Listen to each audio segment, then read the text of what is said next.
on YouTube? This your boy the Chocolate Bay. You guys a quick video. What already know. Okay, as many of you know, FunkyDineva, his YouTube channel was completely deleted yesterday. According to him, YouTube had found some type of statement, or well, one of his videos with him talking about a weight loss supplement or gainer, something like that of the sort. I think it was a gainer, maybe like 7 or 8 years ago. They completely deleted his channel completely. He appealed it, and he later on got it back later on that evening. So as many people know him and Michelle ATLien, she's a blogger. She has a celebrity gossip site called Straight from the A. She talks about a lot of celebrities, mostly the housewives, stuff of that nature. Nonetheless, she spoke about or mentioned in regards to him, having his site removed. She was basically grieving. She was completely happy. She was ecstatic that his site was completely gone with YouTube removing all his content. But he later got it back last night. I want to say this. I'm going to start from my perspective of FunkyDineva. I watch him from time to time, but to me, it seems like it could be just from my perspective that he has a lot of disdain and anger for black women. My thing is, I'm a gay black male. Black women have always supported me, always been my safe haven. For him, he comes with a lot of passion regarding black women, things they do regarding people of the community, the LGBTQI community. And for some reason, I get it slightly, but not all of it. I'm like, this is YouTube. We get a lot of our core support from black women. They support us. They support me. They support you.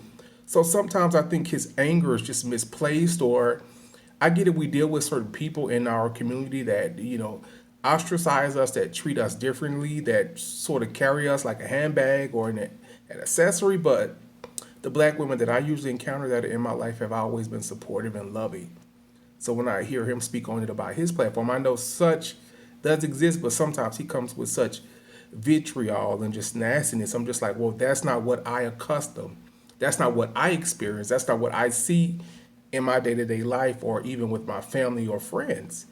And I'm not saying such doesn't exist, but to me, he doesn't harp on the good of his subscribers regarding black women, what they do for us, them giving us a click in the view, them basically supporting YouTubers that, talk about different subjects, that support him cold-heartedly as well as myself. And I'm like, you talk about the bad, but not the astronomical good people out there that love you and appreciate you. So, like, I used to watch him, I'm like, look, this is getting too, baby, you harping too much on our black women. It just turned me off with his content. I can't watch it like that. Like, I could watch it, little bits at a time, but to me, he harps on that aspect, which I don't like. I'm not saying those type of black women don't exist, but in our life, in actuality, it's more good than bad. Whew. And I'll say this, baby, I got the huff and puff, baby, for the dramatics of it all, But, and MichelleBrown, Michelle ATLien, she said something about his channel. She was glad that it was gone. She was gloating, very boastful, very happy, cheerful.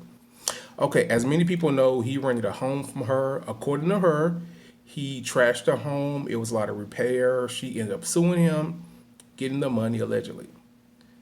My thing is with MichelleBrown, to me, she appears that she has everything right or correct, but the way that she goes about it she videotaped a lot of stuff, you guys. She went through the path of the home, things that were broken or things that were messed up. It was, in my opinion, very tacky, very distasteful.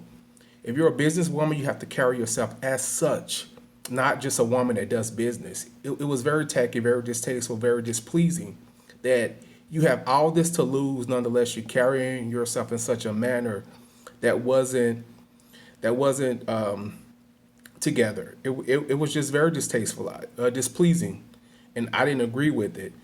And to me, for future clients or prospective clients, I wouldn't want to deal with you knowing that if something goes awry, if you feel like something is wrong or incorrect, you might blast me or put my information out like that. I just thought that was very nasty and just very distasteful.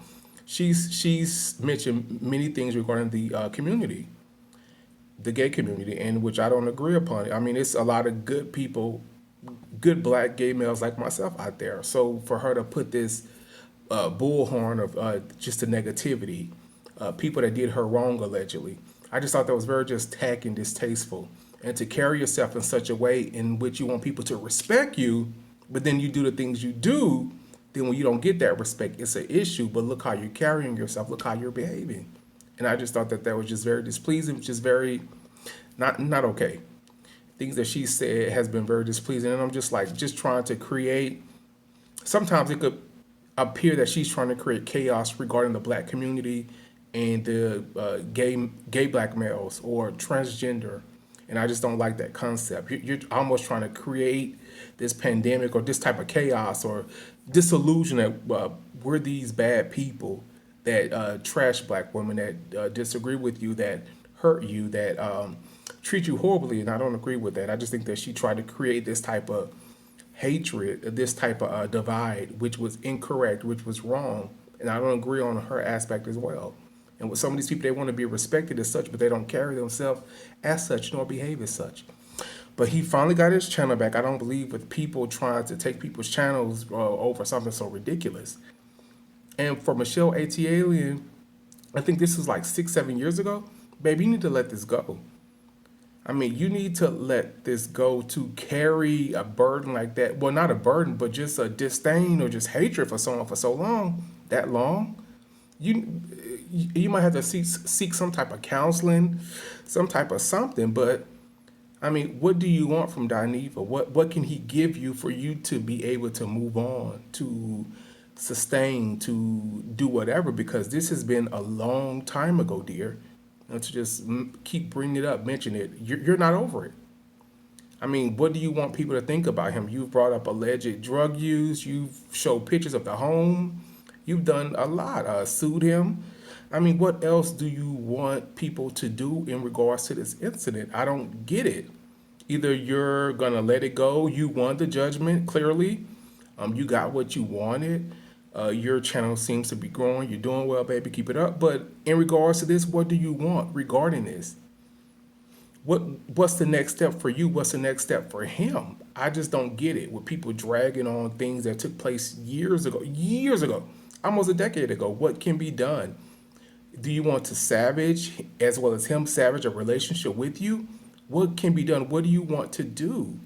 Regarding this, I don't get this with people. They drag on ish that was years and years ago and bring it up. Well, baby, apparently you're not over it. No one is over it. But I don't agree with Dineva in the aspect that he talks about black women. And I don't agree with the aspect, Michelle, in which you talk about gay black men and transgenders. I don't agree with it. But comment below. Well, baby, I might turn off the comments now. But peace. Let me know what you guys think. Peace.